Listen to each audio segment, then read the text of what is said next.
Hey guys, I want to talk to you today about closing ratios. Closing ratios are the most important barometer to your business, to the success of your sales team. Listen, nobody is doing this. Nobody is measuring closing ratios. Everybody's measuring top line sales. Everybody's looking at this, and people often call me as a consultant and say, "Business is bad. Come and help me. Come and train my team." And I will say things like, "Okay, how's your traffic? How's your closing ratio? What's your average ticket? Um, what's your average number of items on the ticket? What are your add-ons?" I ask all of these questions, and nobody knows the answer to this. So the result is, or the reality is, nobody is checking their closing ratio, and it is the number one barometer, thermometer, and stethoscope for your business, for your sales team, to determine whether they're doing a good job, or what could our potential be, or where do our issues lie, all kinds of things like that. Here's why we need to start measuring our closing ratios. New concept. Wow. Um, our industry average in specialty retail, I'm talking camera, records, furniture, things like that, jewelry, anything specialty retail that requires a relationship to sell. The industry average is 22%. 22%. That means out of 100 customers that walk through your door, 78 of them are walking out the door not happy. And what's happening is, Amazon is doing a phenomenal job. They're breaking down the barriers with things like reviews, product testimonial videos, how-to videos and things like that. They're trying to break down all of the barriers they can to selling product online. And again, as I said before, if people are standing in front of you in your store, you have a huge, huge, huge advantage. But now what you got to do is you got to prove that this is the place, the right place to buy whatever it is that you're selling, as opposed to walking out the door and buying on their telephones. So, you know, measuring your closing ratio is the greatest determiner of what you need to work on in your business. It's a baseline for your current health of your sales team. Um, Once we have that baseline, then we know how to grow, we know how to adjust. The more we track, the better we do. I think you should be measuring your closing ratios every single day. Every single day. I think you should have a sheet at the cash register. And after every customer leaves, after every experience, after every interaction, you walk up to that sheet and you mark down on that sheet what the name of what time it was, the name of the customer, the reason they were in, whether they bought or sold. That's just a yes or no. And then I would track add on dollars. So I would have a column that says add on dollars, and you enter in the dollar amount that you added on. Now, an add on is an item other than what they originally came in for. If you're selling a guitar and you sell a Mesa Boogie amp, okay, the Mesa Boogie amp is the add on item. So you got to do it every single day. It's the dipstick of your business to determine. It's the stethoscope of your business. So we always need to be measuring it. It can tell us where we need to adjust all kinds of things. I recommend, again, a daily activity report. It's a basic log.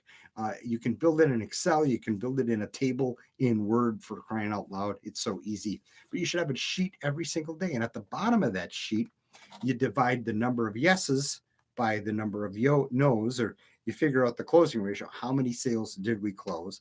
And then if you want, you can put some other metrics in there that you're interested in selling. It could be an item. It could be all kinds of different things. You go from there. But the important thing is, as we start getting closing ratio, you should always be doing it. You should always be doing it. Now, how do we do it? How do we set it up? What are the rules? The rules are your rules. You make up the rules within your team, within your organization. But the key is it's got to be consistent. All right. You're never going to perfect it unless you just dive in. Figure the 2 weeks are just going to be wasted in figuring things out. Okay. You're going to work it. You got to work that muscle. You got to work and build that habit. But eventually you're going to work it out and everybody's going to be consistent. Nobody lies on it. Nobody lies and says, "Oh, I had figuring, lying on your opportunities, making it seem better than it is." You can't lie because if you lie, it's not an effective measuring tool. It doesn't work. Okay. Um, it's like putting a stethoscope on over a big heavy sweater. You can't get the true data. So no lying. You got to be honest. Um, Everybody's got to be consistent. It can't be punitive. I don't think you should fire or even discipline anybody for their numbers or their numbers on that sheet. I don't care if it's 4%. I don't care if you're closing one person out of 100. It doesn't matter because it's a baseline data. And it's through that baseline data that we can grow and we can learn. So here's a couple of the things that measuring your closing ratio can do. And this is just a small handful. But the problem is that so many people are making business decisions, advertising decisions, moving decisions, building a new building, um, things like that, based upon no data or based upon their gut. Okay, I'm a big proponent of gut feel, but I'm a big proponent of taking that gut feel and measuring it against real data I can take to the bank, literally. Okay. Here's some of the things that measuring your closing ratio can do for your business. Number one, do we have enough people on the sales floor? Do we have too many people on the sales floor? Measuring your closing ratio can do that. How much could our profitability increase by increasing our add-ons? Um, are we selling enough add-ons right now? Do we have enough profit in our business? Is Tom's closing ratio at, above, or below the store's average? We don't know. We don't know because we got to know what the store's average closing ratio is. We haven't been measuring that. We got to know what Tom's average closing ratio is. How can you sit in a one-on-one with Tom and tell him what to do to get better if you don't have any information, if you don't have any data, if you don't have any stats? You can't just sit down with Tom and say, you need to sell more. Okay. It's not very helpful. So, what can Tom do to sell higher priced goods? Maybe he's got a really good closing ratio, but maybe his average sale is $23. Hey, Tom, you know what? You know, this is a piano store, for crying out loud. Our average piano is $7,000. How is your average sale $23? What are you selling? Chords? Okay, we can determine that by looking at that. We can help him sell more. Do we have the right inventory? Do we have the inventory priced right? Is our traffic? Do we have enough traffic? Do we have too much traffic? Do we have enough salespeople for traffic? Listen, unless you know closing ratios, you're operating by gut instinct and you're not operating with the right data. So, if you have any questions about this, we're teaching this in our Excella sales management program. That's excellamanager@gmail.com. You can email me. We're building the website. We've got one set to go right now. So if you're interested in weekly training for your sales managers, I'll get it to you at excellamanager.com.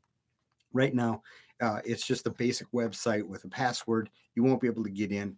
If you email me at excellamanager@gmail.com, that's a lot of words. I can get you the information that you need, and I'll send you some free videos for training. That's for training your sales manager.